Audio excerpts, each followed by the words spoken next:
سوال پیدا ہوتا ہے کہ فرضوں میں 2 رکعت فرض، 3 رکعت فرض، 4 رکعت فرض مختلف نمازوں میں ہوتے ہیں، ایسا کیوں ہے؟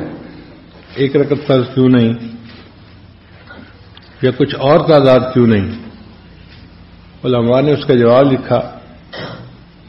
اللہ تعالیٰ قرآن میں فرماتے ہیں جاعل الملائکۃ رسلا اولی اجنحۃ مثنی وثلاث ورباع، اللہ نے فرشتوں کو بنایا کسی کے 2 پر، کسی کے 3 پر، کسی کے 4 پر۔ میرے بندو، فرشتوں کو پرواز ملتی ہے 2 پروں سے، 3 پروں سے، 4 پروں سے۔